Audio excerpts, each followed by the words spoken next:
Bismillahirrahmanirrahim. Assalamualaikum warahmatullahi wabarakatuh. Asyhadu an la ilaha illallah, asyhadu anna Muhammadar Rasulullah. Allahumma sholli ala sayyidina Muhammad wa ala ali sayyidina Muhammad. Kama sholaita ala sayyidina Ibrahim wa ala ali sayyidina Ibrahim bil alamina innaka Hamidum Majid. Sebelumnya kita panjatkan dahulu doa kepada Gusti Allah Agung untuk saudara-saudara kita yang telah memberikan sholawatnya lewat infak dakwah, ya.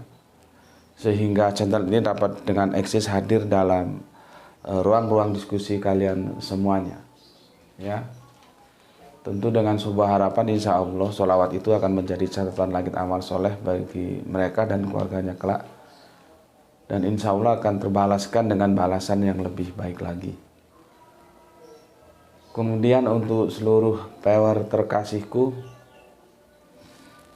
dimanapun kalian berada di mancanegara, di dalam negeri, aku ucapkan terima kasih, ya, atas perhatiannya. Semoga selalu always dan tidak pernah never tetaplah bertumbuh menjadi pribadi yang anti skip dan anti download. Bagi yang berkenan silakan saja di share, ya, linknya, tapi ya link dari kajiannya yang di YouTube itu. Tapi jangan diunduh, dipotong-potong lalu diunggah ulang, ya. Oke, berikutnya terima kasih kepada semuanya yang aku tidak bisa sebutkan satu persatu dari nama-nama kalian atas doa-doa baiknya untukku, dan semoga kebaikan doa kalian juga dicurahkan untukmu, ya. Jadi kebaikan doanya akan kembali kepada yang mendoakan. Sebagai saudara sesama muslim, kita saling mendoakan dalam kebaikan, dan insya Allah doa-doa kita itu bagian dari sekian banyak doa yang dikabulkan oleh Gusti Allah Agung. Amin amin ya rabbal alamin. Kita akan melanjutkan kajian kita, ya. Kemarin itu sepertinya ada, bukan sepertinya sih, ya, basa-basi itu sepertinya. Kemarin ada yang orang istilahnya kalau dia masuk ruang tuh dia nggak tahu ruang ini penghuninya seperti apa nggak tahu, terus main selonong boy, main sekarpe dewe, semaunya sendiri. Padahal tiap-tiap habitat itu punya karakteristik sendiri-sendiri. Tiap ruang, katakanlah sebuah negara itu punya karakteristik sendiri-sendiri, apalagi negara federal seperti Amerika itu, bagian negara bagian aja dalam satu negara itu beda-beda aturan mainnya. Apa yang ada di California itu bisa beda apa yang ada di Chicago, meskipun sama-sama Amerika, ya.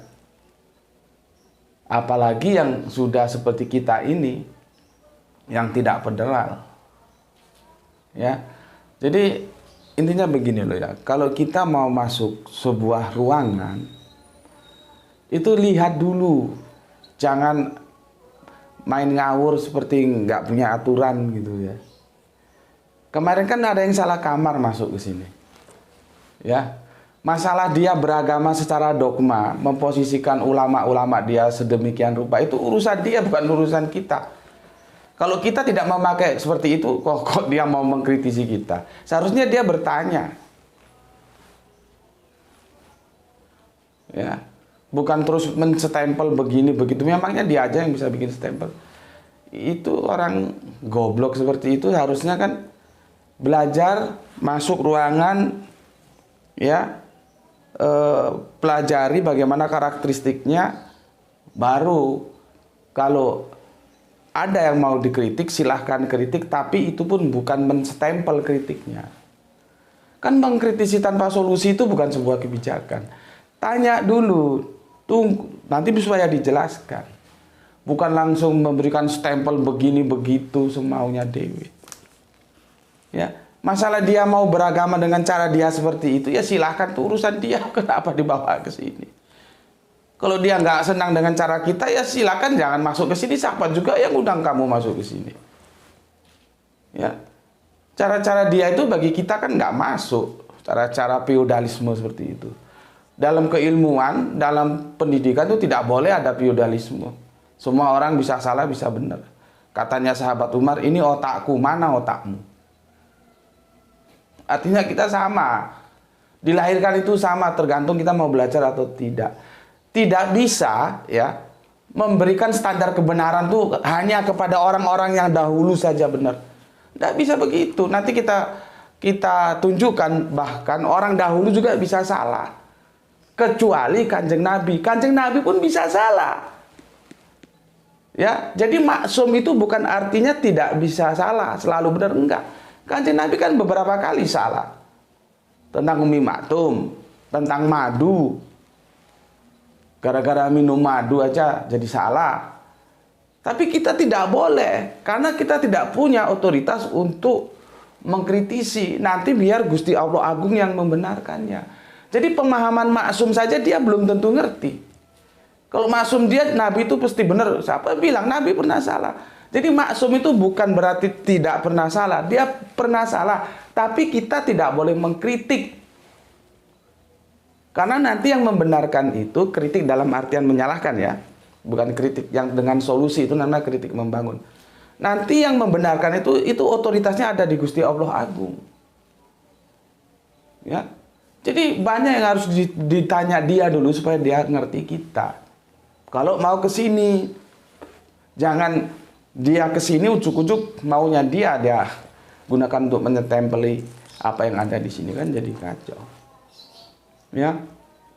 Jadi kacau. Tapi begini, aku ucapkan alhamdulillah ya, terutama kepada Kang Mas Didi, terus Roro Jonggrang, Kang Edi Margono, dilanjutkan Kang Irfan, terus Bapak kita yang ada di Randu Blatung itu Pak Burhanuddin Harahap, dan juga untuk ini sepertinya junior kita, tapi alhamdulillah ya dia ikut ambil bagian, yaitu Kang Mas atau Mbak ini mohon dikonfirmasi, Pirunawa, iya, Pirumawa ya.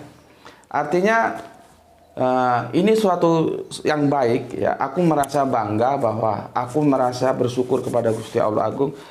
Setidaknya ada buahnya lah aku mencetak kalian untuk bagaimana beragama itu secara rasional. Dan itu kalian tunjukkan bagaimana kalian bisa menduduk permasalahkan untuk menghadapi tamu yang nggak diundang itu. Ya, aku ucapkan terima kasih kepada kalian. Ini sebuah kebahagiaan tersendiri bagi aku. Yang ini seperti ini nggak bisa diukur dengan rupiah, nggak bisa diukur oleh viewer, nggak bisa diukur oleh iklan. Meskipun ya kita tetap saja butuh iklan. Ya, tapi kebahagiaan seperti ini artinya aku sudah menampakkan apa ya, jerih payahku selama ini sudah mulai tampak ada buahnya gitu loh. Bahwa kalian aku ajak untuk ayolah kita berpikir agama itu secara rasional, dan itu sudah buahnya sudah tampak. Aku melihatnya dari bagaimana cara kalian yang dikomandani oleh Mas Didi ya, Roro Jonggrang ya, Kang Mas Edi, Kang Mas Irfan, Bapak kita Randu Blatung, Burhanuddin, kemudian Kang Mas atau Mbak mohon dikonfirmasi Pirumawa untuk memberikan penjelasan kepada tamu yang tidak diundang ini. Ya, aku minta selanjutnya begitu juga. Jadi nggak aku harus turun tangan ya. Kalau kalian sudah bisa menyelesaikan, selesaikan saja. Nanti kalau salah kan aku benarkan. Kalau aku diam saja berarti jalan terus, berarti itu sudah benar. Ya, oke. Tanpa mengurangi rasa hormatku kepada saudara-saudaraku yang lainnya yang ngaji di sini, ya aku tetap juga memberikan respek kepada kalian ya. Tapi aku juga harus mengatakan bahwa Didi, Roro, Edi, Irfan, Randu Blatung, Fir Sopokwi, Pirumawa, secara khusus aku mengucapkan terima kasih karena dari kalian aku sudah mulai bisa melihat buahnya. Alhamdulillah ya. Semua ini yang aku perjuangkan untuk mengajak semua generasi-generasi Islam ini supaya beragama secara rasional itu mulai tampak, mulai berhasil. Ya, ono oleh kata orang Jawa, ada panennya gitu. Ya, sekali lagi tanpa aku melupakan saudara-saudaraku yang lainnya yang kita sudah ngaji bareng di sini. Ya. Jadi berikutnya kalau ada yang model-model begini, entah itu sesama Islam, entah itu lintas iman dari agama lain, Kalian selesaikan saja, nggak harus nunggu aku. Dan aku juga kan sibuk, masa mau ngelayani yang begitu-begitu juga. Kalian cukuplah. Kalau kalian sudah bisa, ngapain juga aku harus turun. Artinya aku harus memberikan kepercayaan kepada kalian. Ya, nanti kalau salah kan ya tak benarkan gitu. Oke, mumpung kita berbicara ulama dan ulama, maka tajuk kita kali ini adalah ini sebagai bukti bahwa nggak bisa kebenaran itu dipatok pada orang-orang yang terdahulu. Nggak bisa.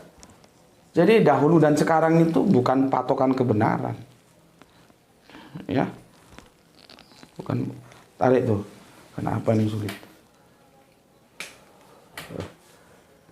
Ya, jadi tajuk kita sekarang adalah kesalahan tafsir duo jalal. Jalal lain tuh duo jalal ya.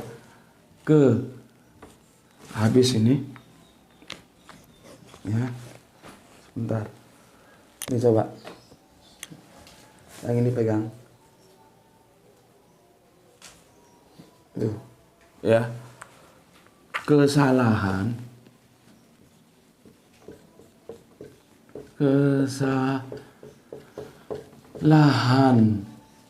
ya,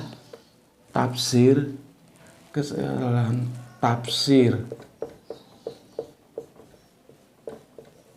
duo jalal. Duo jalal lain itu duo jalal ya. Duo jalal, pak jalalnya itu dua ya.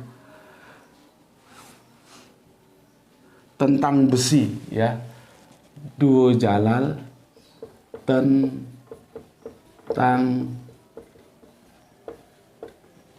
besi. Jadi ini constraint. Kalau kalian menyusun skripsi, menyusun disertasi, itu ada constraint, batasan masalah. Jadi yang kita diskusikan kesalahan Pak Duo Jalal ini hanya pada tentang penafsiran dia tentang besi, ya. Paham ya? Itu di Quran surat Al-Hadid. Ya, Al-Hadid itu surat yang keberapa? Al-Hadid yang ke-57 ayatnya 25. Ya. Nanti kalau yang salah kamar ngaji ke sini itu matanya biar tahu. Ya. Ya. Oke, sebelum ke sana aku bacakan dulu komen yang masuk dari kalian semuanya ya. Pertama ya, dari Kang Mas, kenapa tuh? Harus ngomong sama Bapak, jangan Bapak capek ngomong kamu diam saja.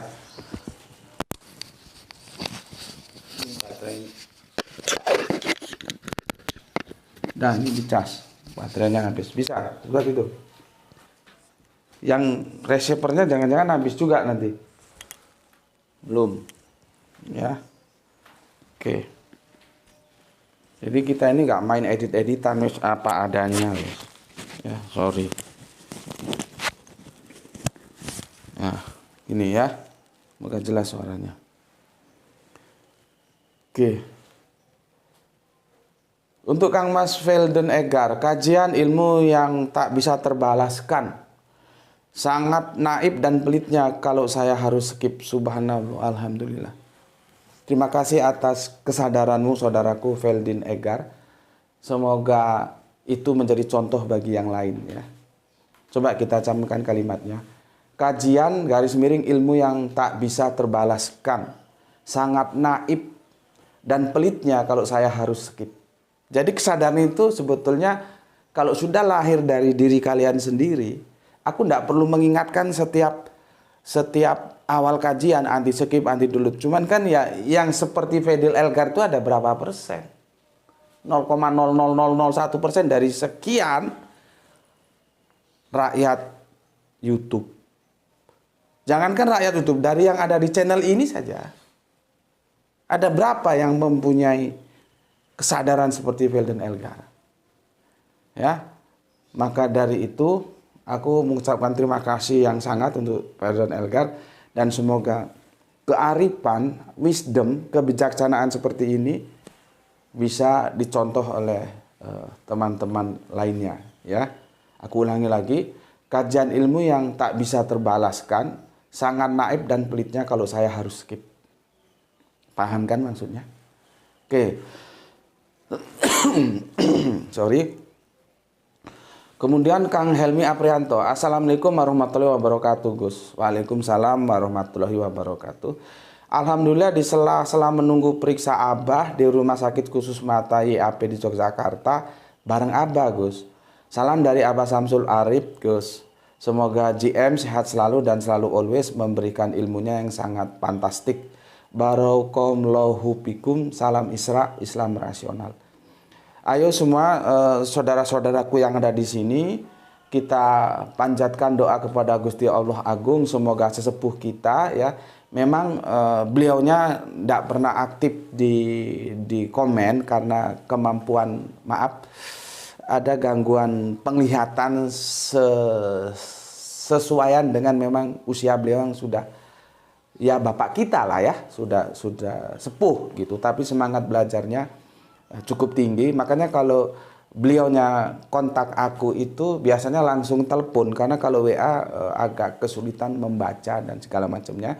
Dan ini infonya lagi periksa lagi penglihatannya di rumah sakit di Yogyakarta, karena rumahnya sebetulnya di Bumi Ayu ya, sedangkan putra beliau Kang Mas Helmi Aprianto itu menetap di Cilacap ya, ada sepertinya pengusaha apotik atau obat gitulah kira-kira ya. Ayo kita doakan bersama bapak kita Samsul Arif, bapak dari saudara kita Helmi Aprianto. Ya Allah ya Rob, berikanlah kesembuhan kepada bapak Samsul Arif ya. Engkaulah yang maha kasih, engkaulah yang maha sayang, dengan kasih sayangmu sembuhkanlah bapak Samsul Arif. Amin amin ya rabbal alamin.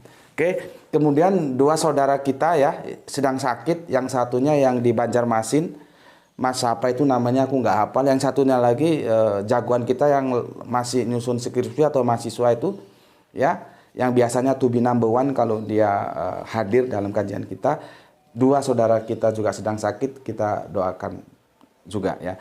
Ya Allah ya Rob, saudara kami dua yang sedang sakit, yang satu di Banjarmasin dan yang satu di Demak atau Kudus itu, ya Allah sembuhkanlah dari penyakitnya. Amin amin ya rabbal alamin. Oke, jadi begitu ya, kita saling kasih kabar supaya kita bisa tahu gitu loh. Karena kan kalau lama nggak hadir, ini yang lama nggak hadir saudara kita dari Sidamanik, semoga aja bukan karena sakit ya, karena kesibukan dan segala macamnya. Jadi kita sebagai saudara ada aware, ada kepedulian, sama-sama suka, sama-sama duka, sama-sama berbagi ya. Oke, untuk Kang Mas Helmi Aprianto mohon dikasih tahu Bapak atau jenengan juga ya, karena nomor kita yang lama kan dalam gangguan, nggak tahu siapa yang mengganggu, dan sudah diusahakan sama Gerah itu akhirnya tetap nggak bisa, suruh nunggu setahun lagi atau gimana nggak tahu lah ya. Katanya ada yang bilang nanti setahun lagi bisa itu gitu ya. Nah, kan nggak mungkin kita tanpa media komunikasi, maka kita ganti nomor WA yang baru, tolong nanti sampaikan ke Bapak ya, ke yang kuning itu ya, ada slide kuning di bagian setiap awal video kajian kita. Oke, matur nuwun Mas Helmi Aprianto ya, matur nuwun, salam untuk Bapak, semoga sehat terus, juga untuk Ibu dan keluarga di rumah. Salam Isra, Islam rasional. Oke, dari sana kita ketemu ini kemana aja ini si Gion Arthur ini, sekarang kalau nggak salah dia sudah tugas di daerah Cilegon sana ya. Ini kan tenaga medis ini ya. Halo Gus, baru muncul lagi, salam Isra. Saya menjadi kaum anti skip iklan. Mantap. Kajian ini mantap banget, mengkikis ketidaktahuan, menggunakan akal sehat untuk mencari kebenaran. Sehat selalu Gus. Ya, alhamdulillah, terima kasih untuk Giovanni. Semoga kamu juga tetap sehat di negeri rantau ya. Itu memang Giovanni ini sebetulnya ya tidak terlalu lama, tapi bisa dikatakan juga awalun. Karena dia itu semoga almarhum bundanya waktu Covid kemarin kan telah berpulang. Semoga bundanya juga selalu dalam kasih sayang Gusti Allah Agung dalam tidur panjangnya ya. Giovanni itu yang merekomendasi bundanya. Jadi sebetulnya dulu yang jadi jamaah kita itu bundanya.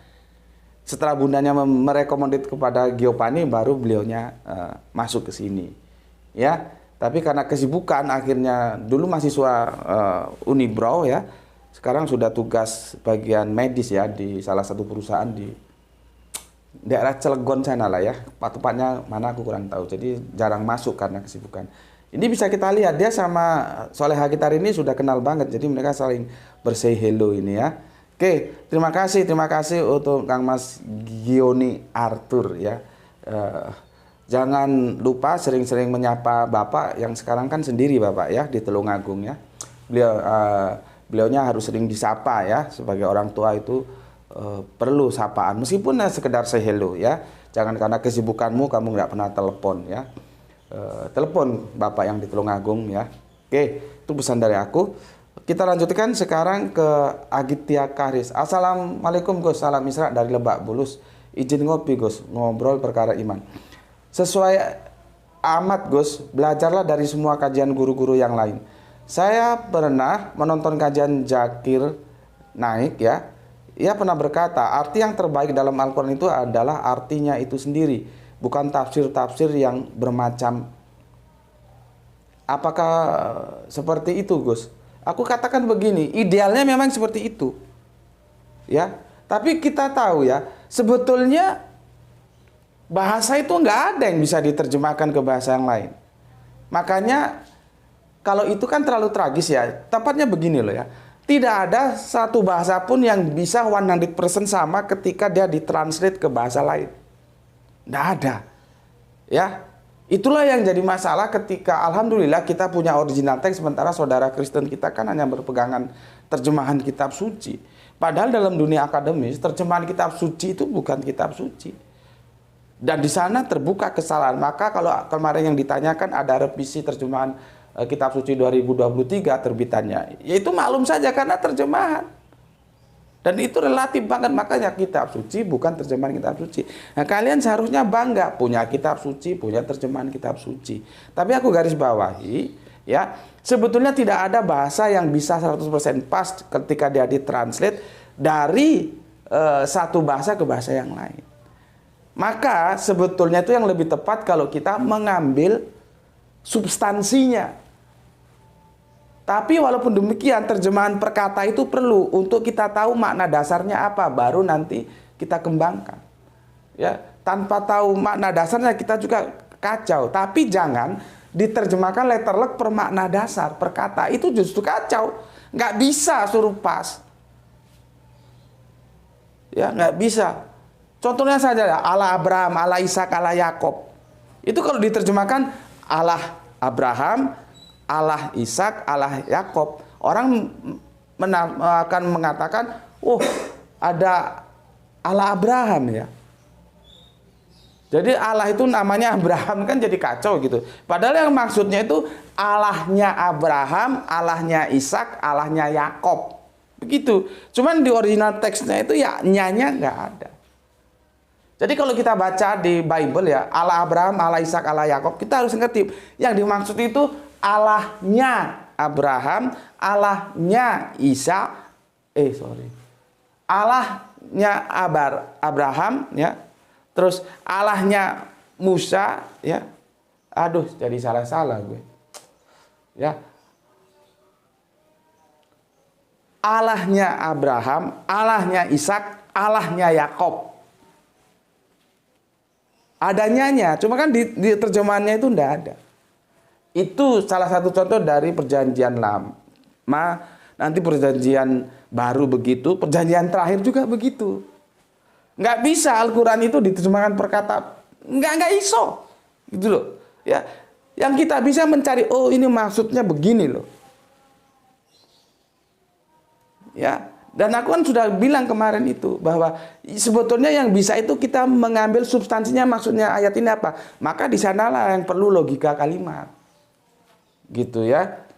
Jadi kalau apa yang dikatakan bukan tafsir-tafsir yang bermacam, benar karena tafsir itu sangat-sangat relatif ya. Tapi kalau artinya juga itu bukan berarti ditranslate.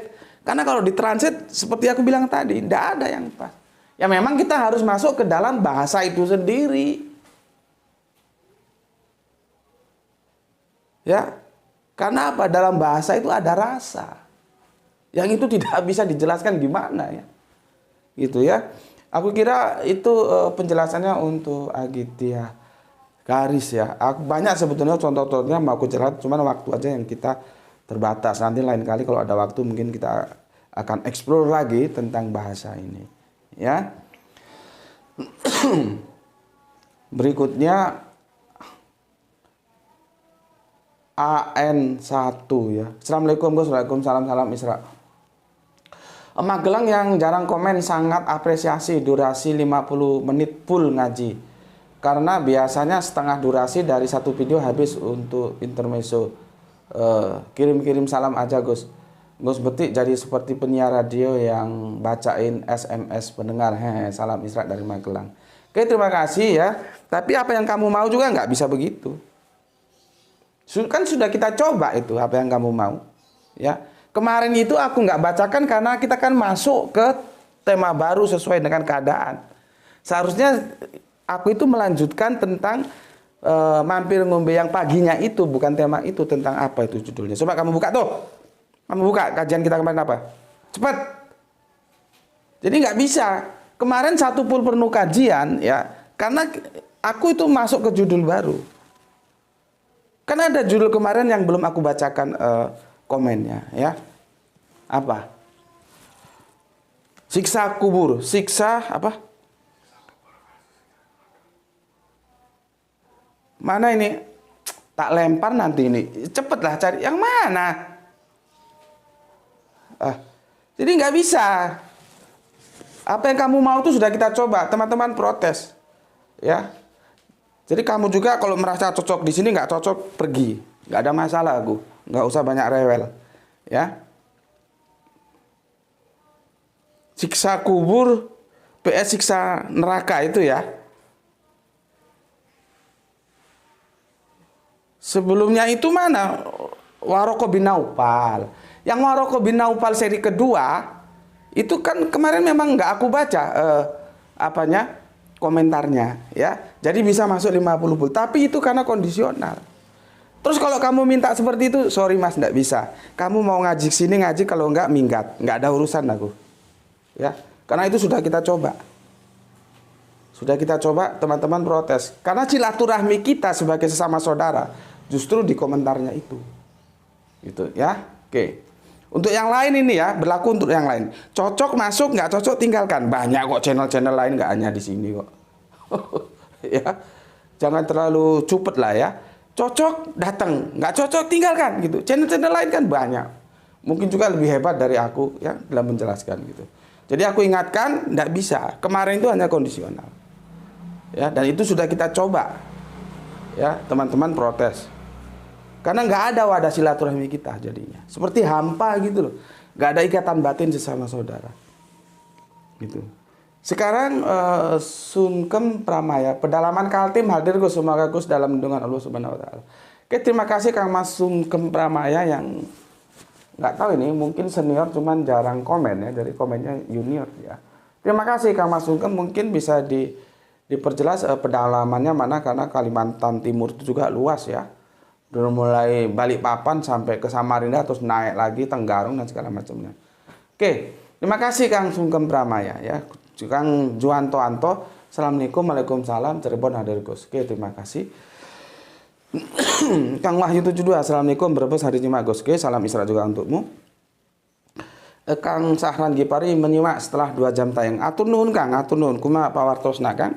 Salam Isra Sadayana. Salam Isra semuanya untuk semua saudara-saudaraku yang ada di Bandung Utara bagian barat. Kemudian Gispati, alhamdulillah hadir Tuan Guru, semakin jelas penjelasannya. No siksa kubur ya. Al-Quran tidak menginformasikan setelah mati dalam kubur hanya tertidur, dan nanti tiba saatnya sa'ah, baru kemudian kiamat, baru perhitungan ke surga atau ke neraka, dan di neraka itu baru ada azab siksaan, dan itu didukung dengan ayat Al-Quran dalam Salam Isra dari Palu. Mantap ya Gispati ya, kau ya seperti yang aku bilang kemarin, berani nggak kalau kamu ngisi kajian? Tapi jangan bilang siapa gurunya, nanti sanatnya kemana, kacau. Sanatnya kemana, gurunya siapa, Gus Betik. Tapi kalau kamu pede aja ya nggak apa-apa ya, sebut gurunya siapa. Tapi kalau itu menjadi penghalang dakwamu, nggak usah juga disebut, nggak apa-apa. Yang penting otakku itu berpindah ke kalian semuanya. Dan kalian dakwakan. Kalaupun aku tidak disebut, karena kalau disebut itu nanti justru menjadi kendala, jangan disebut. Makanya ketika aku menyampaikan pemikiran, itu biasanya orangnya itu nggak tak sebut supaya tidak ada alergi awal. Biasanya orang a priori, oh itu pemikirannya sini terus nggak mau. Oh itu dari Thoriqoh ini terus nggak mau. Soal Thoriqoh ada salah kan, memang ada salah, tapi kan nggak bisa terus kita katakan semua pemikiran dari Thoriqoh itu salah. Makanya ketika aku menjelaskan tentang sholat duhur dan sholat Jum'ah, itu aku tanpa menyebut itu asal dari mana aku dapatkan. Karena takutku seperti itu. Nanti kalian terus melihat Thoriqohnya terus alergi gitu loh. Jangan a priori dalam keilmuan, jangan feodalisme dalam keilmuan. A priori feodalisme itu sesuatu yang tidak bagus dalam keilmuan. Ya, oke Gus Pati, terima kasih ya, salam Isra untuk saudara-saudara Muslim yang ada di Palu. Kemudian Roro Jonggrang Demak hadir number one Gus, matur nuwun. Kang Wahyu Junaidi, assalamualaikum Gus. Mantap Gus, siksa kubur yang ada hanya di dongeng. Salam Isra untukmu saudaraku, untuk semua saudara-saudara Muslimku yang ada di Singosari ya. Mantap sudah. Ya, karena apa? Al-Quran justru sebaliknya mengatakan nggak ada orang disiksa dalam kubur. Gitu. Mantap, matur nuwun Kang Mas Wahyu di Junaidia. Ini untuk teman-teman yang ada sakit penyakit bisa japri beliaunya itu punya pengetahuan bagus tentang herbal ya. Silakan saja. Kemudian matur nuwun Sam nggih. Kemudian kita lanjutkan ke Abdul Muluk. Assalamualaikum Gus ya, dari Serdang izin nyimak kajiannya. Terima kasih. Oke, terima kasih Kang Mas yang ada di Seli Serdang. Salam Isra juga untuk semua saudara muslimku yang ada di sana. Kemudian ini pertanyaannya ini menarik ini. Nah inilah ya, pertanyaan kamu itu juga pengetahuan untuk kamu. Jadi nggak bisa terus kita membacakan komen itu ditiadakan. Lihat ini yang tanya cuman Hab Nibar, tapi ini untuk kita semua. Ya, lihat pertanyaannya bagus ini. Assalamualaikum Gus. Waalaikumsalam warahmatullahi wabarakatuh. Siksa kubur sudah clear tidak ada. Setelah mendengar kajian. Ke depan bagaimana orang yang masih hidup, suami, istri, anak dan orang tua yang telah meninggal tidur ya. Tidak bisa berbuat amal. Apa yang kita lakukan kepada mereka agar saat dibangkitkan ditambahkan amalnya. Pekerjaan yang kita lakukan untuk mereka. Jadi maksudnya begini, kita seperti gue nih ya, punya bapak, punya ibu, itu sudah meninggal. Apa yang harus aku lakukan agar bapak, ibu nanti punya amalan tambahan? Amal soleh tentunya. Maka kita harus ingat apa yang disebut dengan amal jariah. Jariah itu tidak terhalang oleh kematian, dia terus berjalan. Salah satu yang paling mudah, itu jadilah kita anak soleh.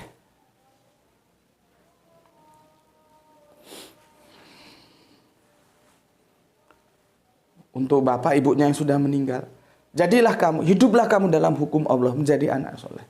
Maka kalau kamu akan melanggar hukum-hukum Allah, lihatlah bahwa bapak-bapak kita tidak pernah mendidik kita jadi bajingan. Bapak-bapak kita, ibu-ibu kita selalu merindukan agar kita hidup dalam hukum Allah.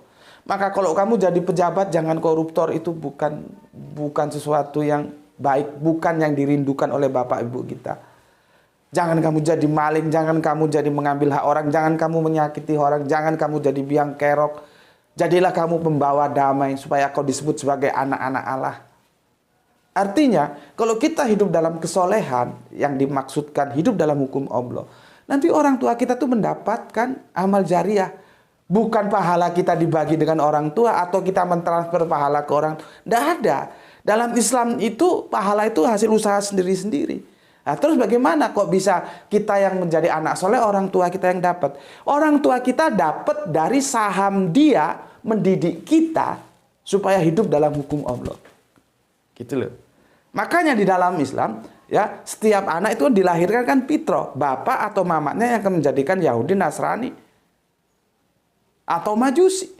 Artinya di mana? Di sini kita sebagai orang tua, seperti gue nih ya, mendidik Graito, Ranti hidup dalam hukum Allah. Istri gue juga begitu. Nanti gue mati, istri gue mati, kesolehan Ranti, kesolehan Grahito hidup dalam hukum Allah berimbas ke gue. Bukan berarti pahalanya Grahito terus berkurang dibagi dua. Enggak begitu kerangka berpikirnya. Karena gue punya saham. Mendidik mereka itu loh, saham mendidik itu loh. Gue sudah berupaya untuk mendidik. Jadi kalau ditanya apa yang kita lakukan, ya kita hidup dalam kesolehan. Itu nanti sudah berimbas kepada orang tua kita, bapak atau ibu yang sudah meninggal karena mereka punya jasa mendidik kita. Seperti aku sejak kecil ngajikan ke Ustadz Jaden seperti yang pernah aku ceritakan. Ya, karena kan orang tua kita itu ingin kita hidup hidup dalam hukum Allah. Jadi sebetulnya semua maling-maling, koruptor, bajingan, kalau dia ingat orang tuanya, nggak mungkin dia jadi maling. Nggak mungkin dia sampai hati jadi koruptor sampai miliaran sampai triliunan. Karena apa? Coba ketika melakukan, bayangkan wajah bapaknya, wajah ibunya. Pernahkah seorang bapak, pernahkah seorang ibu melahirkan koruptor? Kan tidak ada. Cuman karena filosofi kehidupan tidak dipahami sehingga orang jadi bajingan semua. Gitu ya. Itu yang pertama, kita hidup soleh. Yang kedua, apa yang ada ini tapi berhubungan dengan kekayaan ya. Kekayaan. Aku sebetulnya tidak mau mengatakan, tapi karena ini menjadi contoh, aku harus katakan. Ya. Semoga ini tidak menjadi yang negatif, tapi bisa menjadi yang positif untuk kalian semua. Ya. Jadi bukan menjadi yang riak, tapi menjadi edukasi bagi kita bersama. Karena amal itu bisa disampaikan, dipublis supaya orang lain meniru, mencontoh. Tapi bisa juga karena hati kita nggak kuat, takut riak, diam saja juga bisa. Jadi ada dua pilihan. Dan karena konteksnya ini memberikan contoh seperti ini, aku harus publis gitu ya. Tapi semoga tidak menjadi. Ya. Bapak mama itu meninggalkan sebidang tanah, ya. Jadi begitu bapak mama meninggal, banyak orang telepon aku lewat WA ya, tanya-tanya. Dikirain kalau bapak mama sudah menerus tanah itu mau aku jual. Oh enggak. Jangan salah paham kalian. Meskipun aku kere, meskipun aku nggak punya rumah, aku bukan anak seperti itu. Ketika orang tuanya meninggal terus semua warisannya dijual bebas atau kadang-kadang sampai anak-anak rebutan warisan, bukan seperti itu. Ya. Dan aku bercita-cita ya akan mewakafkan tanah itu ya menjadi sebuah tempat untuk ngajinya anak-anak kecil. Seperti Ranti, kita kecil-kecil ya, berumur 3 tahun, kelas 3 SD, 2 SD, 1 SD, ya paling tinggi kelas 6 SD lah. Jadi untuk tempat ngaji anak-anak kecil aja, ya. Dan aku kasih nama nanti Omah Ngaji Mbah Bandi, karena orang tuaku, bapak mama itu dipanggilnya di desa itu Mbah Bandi, jadi dinisbahkan ke anaknya, Subandi T Sukoco. Jadi mau aku bikin Omah Ngaji Mbah Bandi. Nggak ngaji yang mulung-mulung, nggak. Anak-anak kecil aja. Ya. Dan aku dulu berharap ada rezeki, aku bikinkan bangunannya dan aku wakafkan. Ternyata ya cita-cita tinggal cita-cita, artinya jangankan bikin sebuah omah ngaji ya, rumah sendiri aja belum punya. Ya. Maka akhirnya aku berpikir ya sudahlah. Kita wakafkan tanahnya apa adanya karena kita tidak mampu membuat tempat ngajinya gitu. Dan sekarang sudah untuk ngaji ya, dan itu untuk ngaji anak-anak juga karena ada yang tinggal di sana yang dulu merawat bunda mamaku, maka ya sudah kamu tinggal di sini aja, orangku juga nggak pakai kok, kan ada di Sumatera sana. Nah, sekarang itu untuk ngaji, itu namanya Hasanah ya. Jadi ada Mbak Haksana di sana yang ngerawat anak-anak untuk ngaji, ya. Dan itu akan aku wakafkan. Artinya supaya dia jariahnya mengalir ke bunda, ke ayah, ke bapak, ke mama, gitu. Ya, banyak hal-hal lain ya. Contohnya 2 itu. Mungkin nanti lain-lain bisa kita diskusikan. Itu Kang Hab Nibar ya, dan juga untuk saudara-saudaraku yang lain juga begitu, ya. Atau aku tambahkan sedikit gini lah.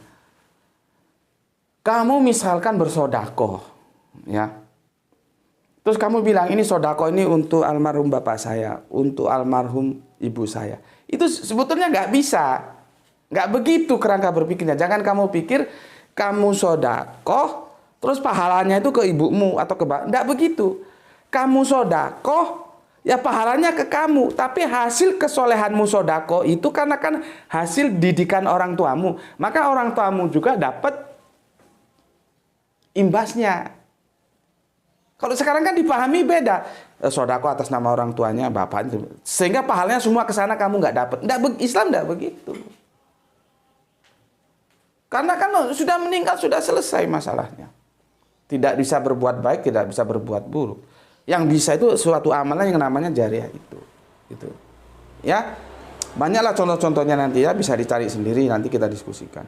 Oke, kemudian Kang Irfan Al-Akbar masih menyimak di sela-sela kesibukan kerja dari Kerinci Jambi. Kemudian Kang Samsul Yatim gelar tikar nyimak di tengah perjalanan pulang. Salam Isra di kajian Raono Tunggale. Matur nuwun. Kang Usman ya. Dubai hadir Gus. Alhamdulillah aku sehat dan tetap estafet dalam menanggapi kajian mutakhir yang tangguh tiada tanding, tetapi tetap membuka diri untuk bersanding dengan siapa dan dari manapun berada. Bukan begitu guru? Yes. Ido songoni toh. Songoni doa teh. Ini bahasa Batak ya. Sayangnya semakin Gus Beti bilang boleh dan siap berdiskusi dengan yang levelnya boleh dari Kairo, Chicago, Maroko, Surabaya dan Tokondi pun ora apa-apa. Semakin ragu yang merasa punya level itu untuk bertemu. Karena yang namanya Subandite Sukoco bukan kaleng rombeng, bukan kaleng susu, bukan kaleng benyo. Tapi kalau aku orang proyek bilang, maaf Gus, guru kita ini seperti kaleng juga, tapi besarnya sebesar tangki timbun yang berkapasitas 10.000 meter kubik. Subhanallah. Di dalamnya bisa main bola kaki, bos. Salam Isra, salam Islam rasional. Semoga laiku tetap sehat bersama keluarga tercinta. Doa yang sama untukmu, semoga begitu. Amin, amin ya robbal alamin. Terima kasih. Dan ini akan menjadikan aku bersyukur atau kufur. Oke. Semoga lain juga sehat-sehat di sana ya, di rantau orangnya. Mau late godang Tuhan munasude ya teh. Oke, kita lanjutkan Kang Mas Didi, matur thank you. Rio AK Jackson nyimak Gus. Oke, matur thank you. Arif Musinin Tuban siap Gus. Oke, matur thank you Kang Edi Markuna punya Jogja. Assalamualaikum, waalaikumsalam. Herman Nata Wijaya, terima kasih. Empu 99 hadir dong Gus. Oke, terima kasih. Sahroni, ini yang dibahas Al-Quran menurut Sunnah Rasul apa bukan? Kok begini? Saya pernah belajar mengaji Al-Quran menurut Sunnah Rasul. Terserah Anda saja bagaimana baiknya ya. Monggo silahkan. Ya, Anda pernah mengaji Al-Quran menurut Sunnah Rasul, aku juga pernah mengaji Al-Quran menurut Sunnah Rasul. Ilmu itu berkembang. Jangan dipatok. Ya. Jangan dipatok. Kalau dipatok kamu berarti terkungkung. Nggak tahu bedanya sama yang salah kamar itu. Ilmu itu banyak di mana-mana ya. Jadi serah saja ya. Oke, untuk Sahroni ya. Kemudian ini Agustina Dwi Riyadi ya. Kan aku sudah bilang ada agama yang tidak percaya tentang kebangkitan. Yahudi itu percaya dan ini sudah dijelaskan itu ada di butir ke-13 ya. Saya percaya dengan iman yang sempurna bahwa akan ada kebangkitan orang mati di saat yang Tuhan tentukan. Itu adalah Solsah Asar Karim, 13 prinsip iman Yahudi ya. Jadi 13. Sudlasa itu 3. Hari ketiga itu Selasa, Sudlasa itu 3 ya. Ini Solasos Asar Karim. Jadi 13 butir ya. Oke, terima kasih untuk Agustin Dewi Rani Riyahi. Kemudian Freedom ya. Terima kasih atas literasinya. Nabi Isa wafat tidak tersalib, tidak terbang jasmaninya ya. Mantap, terima kasih. Dan itu sudah pernah kita bicarakan ya ayat-ayatnya. Tapi bagaimanapun terima kasih menjadi review ulang untuk penyegaran kita ya. Oke, Randu Blatung, terima kasih Bapak ya. Burhanuddin Rahab ini terima kasih. Tidak ada waktu di sana, orang tidak ada matahari kan. Matahari dan bulan itu menjadi hitungan waktu tergantung bagaimana posisinya terhadap bumi ya. Oke, terima kasih Pak Kepemania Randu Blatung ya. Aku kira itu dan kita sekarang ke sini sudah 44 menit ya. Begini, Aku bacakan dulu ya. Lihat. Ini Jalalain. Ya, ini tafsir Jalalain. Nampak tuh? Seseorang yang sudah pegang tafsir Jalalain, kalau di pondok berarti dia sudah ya ban hitam lah kalau dalam karate. Ya, ini Jalalain. Jalalain itu dua jalal, jadi dua Pak Jalal. Maka seperti tajuk kita ya, tafsir dua jalal tentang besi. Jadi constraint kita, batasan kita cuma tentang besi, bukan tentang yang lain. Jadi satunya tafsirnya. Ini tafsirnya ada dua. Ya. Nah, ini. Ini yang jilid satunya, ya. Nih. Ya, maka kalian sering-sering beli buku. Oke. Di mana kesalahan Pak Jalalain? Supaya kalian tahu, ulama dulu itu juga pernah jadi tidak dulu. Dulu itu kan kita bilang dulu kan sekarang. Kita kan manusia yang terikat ruang dan waktu. Bukan mengikat ruang dan waktu, tapi terikat. Artinya Pak Jalalain itu di masa hidupnya ya nggak bisa disebut ulama dulu. Dia tuh kita sebut ulama dulu karena sekarang ini kita hidup di sini, di zaman ini. Seandainya kita bersama beliau waktu dia hidup, itu nggak bisa disebut ulama dulu. Artinya kan baru juga. Nah, masalahnya orang sekarang selalu mengikatkan keilmuan itu tuh ulama-ulama dahulu, tuh ulama-ulama dahulu. Dia lupa, otaknya mampet, mungkin kurang vitamin, nggak pernah berpikir. Yang dulu itu juga itu pernah jadi sekarang. Maka karena kerangka berpikirnya kebenaran itu harus disimpan kepada ulama dulu. Kalau sekarang ada yang melakukan free thinking seperti kita lakukan, itu free thinking ya, kebebasan berpikir kemudian menjadi rethinking, dipikir ulang, pemikiran ulang tentang tafsir-tafsir yang ada. Dia bilang, wah itu tidak mengikuti ulama dulu, wah itu melanggar ulama dulu. Dia kira yang dulu itu tidak pernah jadi sekarang. Ini sebuah kesalahan fatal. Makanya aku bilang, kebenaran tetap kebenaran. Entah itu dulu, entah itu sekarang. Kesalahan juga tetap kesalahan. Entah dulu itu, entah dulu sekarang.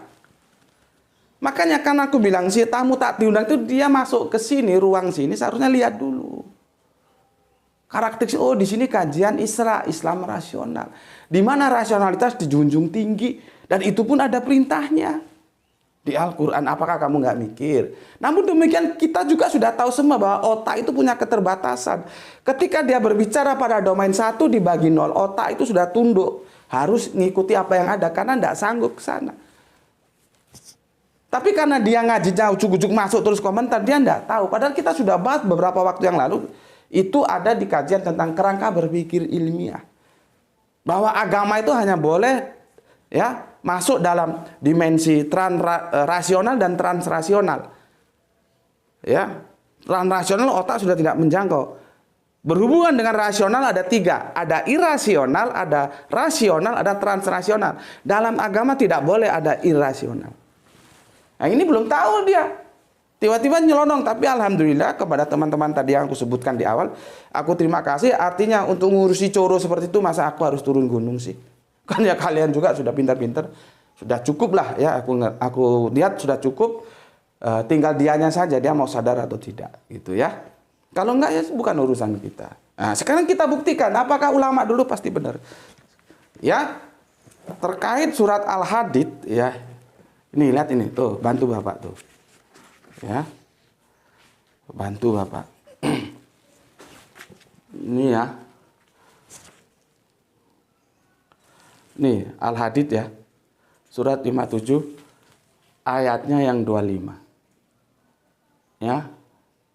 Perhatikan surat 57 surat Al-Hadid ya. Ayatnya yang 25. Nih. Ya, dan ini terjemahannya Jalalain. Tafsir Jalalain. Ini ya tafsir ya diterjemahkan juga sama dia. Ya, yang jadi masalah apa yang dia tulis di surat Al-Hadid surat 57 ayat 25 ini ya. Aku nggak bacakan semuanya lah ya karena waktunya juga terbatas, langsung saja ke sini. Ini ya. Nanti kamu bisa buka di YouTube di apa Di Google, cari googling. Dia bilang besi diciptakan. Ya. Ya, diciptakan. Kami, jadi gini dia, ya. Ini ya. Dan kami ciptakan besi. Maksudnya kami keluarkan besi dari tempat-tempat penambangannya. Kan kacau. Kalau tambang itu sudah ada di dalam tanah, ditambang. Ini kajian-kajian saintis yang spektakuler. Hanya orang-orang yang mumpuni ilmu sainsnya yang bisa menjelaskan. Jadi, kalau Pak Jalalain itu salah, itu sangat manusiawi sekali. Bukan berarti kita terus tidak menghormati beliau. Kita tetap menghormati beliau. Tapi ketika dia salah, ya kita bilang salah. Karena ilmu itu objektif. Nggak bisa kan asumkan, oh dia benar terus dibikin-bikin lah kalimat tambahan itu begini begitu begini begitu. Itu kan jadi nggak benar. Ya. Tapi sekali lagi aku bilang, kenapa Pak Jalalain salah? Pada waktu itu sains belum terbuka seperti sekarang. Ya, belum terbuka seperti sekarang. Jadi salah. Ya sudah, kita maklumi saja. Tapi jangan bilang itu benar. Kita maklumi sekali lagi karena beliau bukan saintis. Ini bukan berbicara tentang penambangan. Kalau penambangan kan itu biji besinya sudah di dalam bumi. Ya, lihat ini. Diciptakan. Benar nggak ini diciptakan? Ya. Oke, sekarang kita lihat original teksnya. Ya. Bismillahirrahmanirrahim. Ya. Gini aja dulu ya. Sebentar. Itu adalah tentang bagaimana hadirnya besi di bumi, bukan menambang besi dari perut bumi. Lihat ini ya. Kamu nanti bisa googling lah ya. Bisa googling, aku kasih guiding aja. Berdasarkan ilmu dasar sains yang berbicara tentang fenomena alam, yaitu ilmu fisika, menjelaskan bahwa melalui berbagai pengamatan para ahli diketahui bahwa unsur besi itu perum, yaitu Fe, bukan berasal dari planet kita, yaitu bumi. Jadi dia berasal dari luar bumi, masuk ke planet kita. Dan itu kalau dijelaskan jelimet. Nanti kamu bisa cari sendiri, googling bagaimana bisa terjadi hal-hal demikian, dijelaskan secara saintis. Seperti aku bilang tadi, Pak Jalal ini dua-duanya bukan saintis. Jadi kalau mereka salah, karena gampang mereka mau menafsirkan. Jadi salah tafsirannya. Ya, oke, itu secara saintis. Sekarang kita secara tekstual kita lihat ya, sebentar. Sebentar.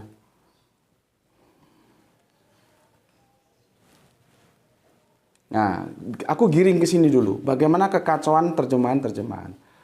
Ya. Ini ada di surat 2 Al-Baqarah nomornya 21. Ya, lihat ini. Menciptakan itu dari kata holak. Ya. Holakokum, menciptakan kalian, menciptakan kamu. Itu diterjemahkan, ini sama. Sama. Itu biasanya ada yang nggak sama, nanti aku tunjukkan. Jadi holak itu menciptakan, ya, menciptakan, holak menciptakan, clear ya. Oke, ini menciptakan. Oke, nah, sekarang ini sama-sama Al-Baqarah. Tadi Al-Baqarah 2:21 ya. Sekarang Al-Baqarah 2:22 ya. Sorry, 2:22. Lihat sini, ya. Dia menjadikan, ya. Dia menurunkan, ya. Dari mana itu menjadikan? Dari ja'al. Jadi ja'ala itu menjadikan, bukan menciptakan. Ya. Kalau wa anjalna, ya. Wa anjalna itu menurunkan. Ya. Di sini sudah tepat diterjemahkan menurunkan, menjadikan. Ya. Menurunkan, menjadikan. Ja'ala itu menjadikan, ya. Wa anjala itu menurunkan. Ini sudah tepat. Tapi nanti bermasalah di sini, ya. Nah, ini Al-Baqarah ini sudah kita bahas berulang kali ini ya. Dan ingatlah ya, ketika Tuhanmu berfirman kepada para malaikat, aku hendak menjadikan. Ini salah, lihat ini. Karena di sini tidak menjadikan. Di sini benar menjadikan, tapi di sininya justru salah. Ja'ilun, pencipta. Bukan, kalau pencipta itu holak seperti tadi kan? Ini justru pencipta di sini. Makanya hati-hati. Kalau seperti aku bilang, sebetulnya diterjemahkan perkata itu juga berbahaya. Tapi kita perlu tahu makna dasarnya. Kalau holak kan ini. Sebentar tadi, mencipta. Ini menciptakan. Ah, ini. Holak ini. Ini betul. Pencipta. Kalau ja'al itu menjadikan. Masalahnya di sini dia kacau. Mana tadi? Sebentar. Ah, ini. Ya. Ini menjadikan, di sini perhatikan, ja'ala, menjadikan ya, menjadikan ya, apa? Ja'ala, betul. Menurunkan, apa? Wa anjala, betul ya. Tapi kita lihat, ja'ala di sini diterjemahkan salah. Ini ja'ilun sama dengan ja'ala, tinggal bagaimana susunan kalimatnya saja ya. Di sini dikatakan pencipta. Padahal pencipta tadi sudah kita itu holak, ya. Tapi di sini dia benar, aku hendak menjadikan. Ya, di sini ya benar, di sini ya salah, ya. Aku kira itu sebagai komparasi. Sekarang kita masuk ke sini.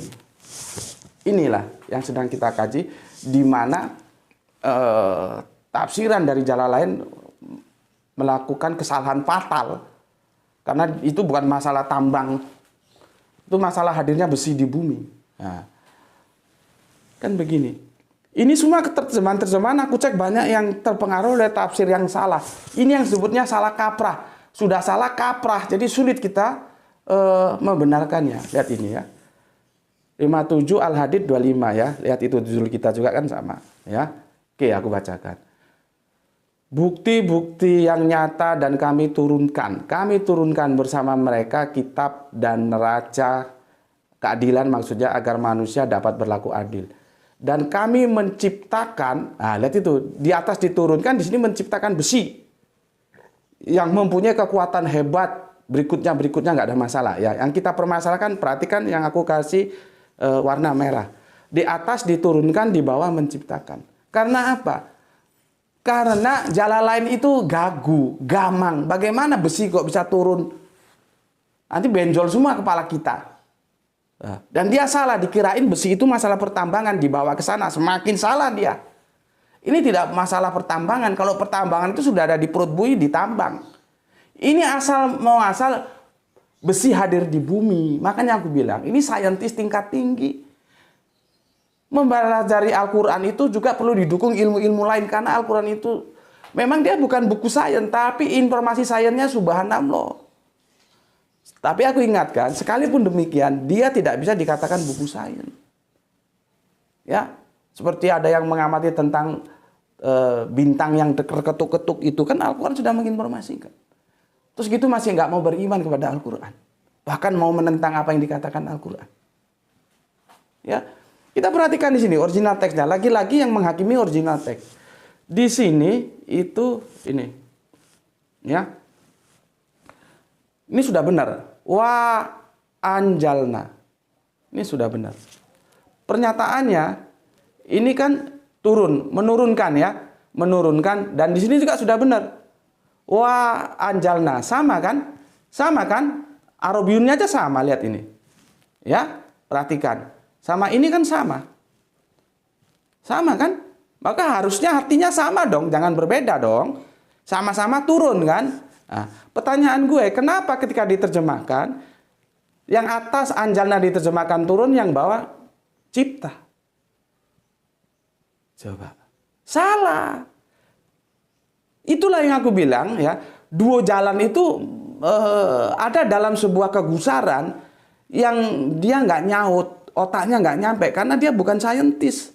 Mereka berdua mereka mikir bagaimana kalau besi diturunkan. Itulah karena mereka tidak tunduk terhadap teks suci. Seharusnya apa adanya diturunkan, ya tulis diturunkan, ditafsirkan. Jangan tambah dibawa keliru begini. Ya, kan Al-Quran sudah bilang, terima saja dulu Al-Quran itu. Nanti kalau belum ada penjelasannya, silakan ditunggu.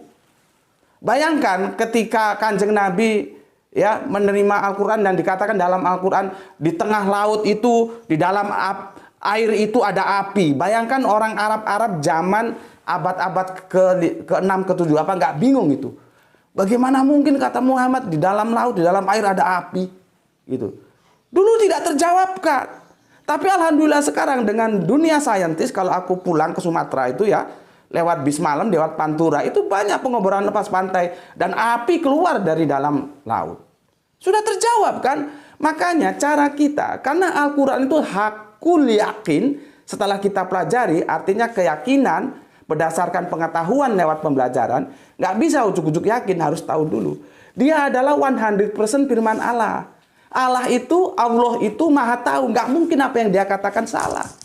Seandainya Jalalain berpegangan terhadap itu, dia tidak akan menafsirkan kata diturunkan itu menjadi menciptakan seperti ini. Ini kacau ini. Dan ini sudah merusak semua tafsiran-tafsiran, terjemahan-terjemahan yang ada. Paham kalian? Oke. Seperti ini, ya. Seperti ini. Ya. Ini angjalna. Pertama kan angjalna ma'ahum kitaba wal mizana. Ya. Kan begitu. Tapi ketika angjalna dikumpulkan dengan besi, dia tidak diterjemahkan sama. Ini, ya. Angjalna hadid, ya. Diterjemahkannya begini. Aduh. Sebentar.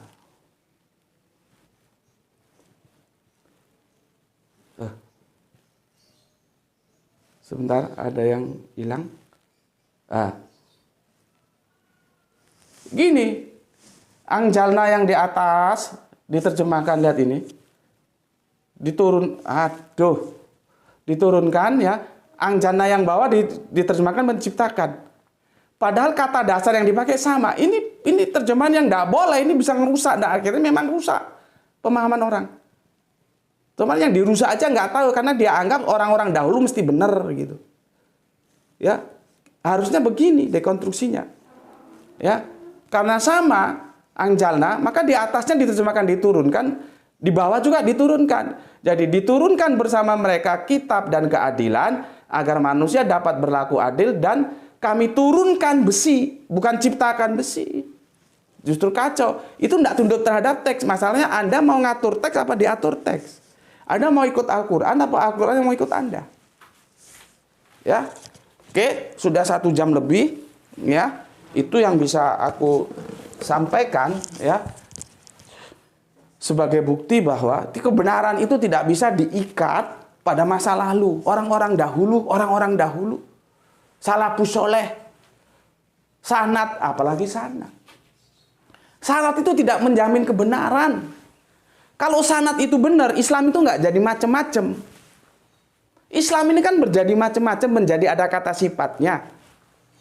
Ya, nggak ada Islam Sunni, nggak ada Islam Syiah. Apakah kanjeng Nabi Muhammad itu ngajarkan Sunni? Coba kalau ditanya, Nabi Muhammad itu Sunni apa Syiah Islamnya? Kanjeng Nabi Muhammad itu NU apa Muhammadiyah? Kanjeng Nabi Muhammad itu Salafi atau Tabligh? Itu kan adanya Muhammadiyah, NU, Salafi, Tabligh, Syiah, Sunni, itu pemikiran kita. Pemikiran kita sebetulnya Islam itu ya tetap Islam. Tapi akhirnya terpecah-pecah karena pemikiran. Nah sekarang, apakah yang berpikir itu sanadnya nggak sama? Coba. Itu bukti bahwa sanad itu tidak menjamin kebenaran. Kalau mau menguji kebenaran, ujilah langsung saja. Ke Al-Qur'annya, ke hadisnya. Hadis yang bersesuaian dengan Al-Qur'an. Hadis juga hati-hati. Begitu. Kok sedikit-sedikit sanad, sonot, senet. Kamu ngerti nggak fungsi sanad? Sanad itu baru tergembar-gemborkan setelah era kemudian. Era awal orang nggak pernah bicara sanad. Jadi yang ngerti aja nggak sanad selalu jadi masalah. Sanad itu tidak menjamin kebenaran. Kalau sanad itu menjamin kebenaran, tidak ada Islam menjadi terpisah-pisah berdasarkan pemikirannya masing-masing. Adanya kelompok-kelompok itu kan kelompok pemikiran, tapi Islamnya tetap satu. Islam dalam pemikiran Sunni, Islam dalam pemikiran Syiah, Islam dalam pemikiran Jamaah Tabligh, Islam dalam pemikiran Salafi, Islam dalam pemikiran NU, Islam dalam pemikiran Muhammadiyah. Pemikiran-pemikiran artinya berpikir. Apakah mereka yang berpikir itu tidak punya sanad? Kalau punya sanad seharusnya kan sama, cuma kan merujuk ke kanjeng Nabi. Kalau kita berbicara sanad, tidak boleh tidak harus merujuk ke sini semuanya. Harus ke sini. Ini sanad, ini nanti kemana. Nampak tuh? Ini sanad. Lah kalau sanad ini menjamin kebenaran, mengapa akhirnya di tengah jalan di sini mereka berbeda? Semoga ini mencerdaskan kalian semua, ya, sehingga ini menjadi manfaat kita bersama, ya. Sampai di sini dulu karena sudah 1 jam lebih dan mau mengantarkan sekolah, ya. Jadi itu sudah kita buktikan bahwa dahulu diksi dahulu itu tidak bisa dipegang patokan untuk menjamin kebenaran. Ya, karena itu akan menjadi feodalisme ilmu, feodalisme pendidikan. Orang dulu itu urusannya orang dulu, orang sekarang. Ya. Orang dulu tetap kita jadikan referensi. Tapi tidak boleh menjadikan patokan kebenaran kalau nggak sama seperti orang dulu. Salah. Nggak begitu. Apalagi orang mau belajar Al-Quran dikasih syarat yang macam-macam. Harus ngerti balago, ngerti tajwid, ngerti... Aduh, belajar mau ya belajar saja, nanti kalau salah dibenarkan gitu loh. Kalau sudah dikasih batasan-batasan seperti itu, kapan mau belajar Al-Quran? Belajar batasan-batasannya saja itu nggak selesai. Mati sudah, kapan mau belajar Al-Quran? Sudah belajar saja, nanti kalau salah tanya sama yang benar. Jangan terlalu birokrasi. Itu sebetulnya ngatur gitu siapa sih? Yang harus sanad lah, harus inilah. Belajar saja. Bismillahirrahmanirrahim. Ya Allah, hambamu ingin belajar Al-Quran supaya bisa hidup dengan hamba. Nanti Allah itu bimbing. Contohnya siapa? Aku. Contohnya. Ya, makanya ilmu yang kita miliki itu bukan ilmu kita, ilmu dari Allah. Kalau punya ilmu jangan pelit. Bayar zakatnya, diajarkan. Gitu. Ya, ini sebagai bukti ya bahwa ulama-ulama dulu bisa salah, tetapi harus ingat kita harus menghormati ulama dan kita memerlukan ulama. Tanpa ulama kita tidak dapat informasi. Cuman ketika sudah menentukan kebenaran, kita punya otoritas. Bukan mereka yang menentukan kebenaran, kembalikan ke Al-Qur'an.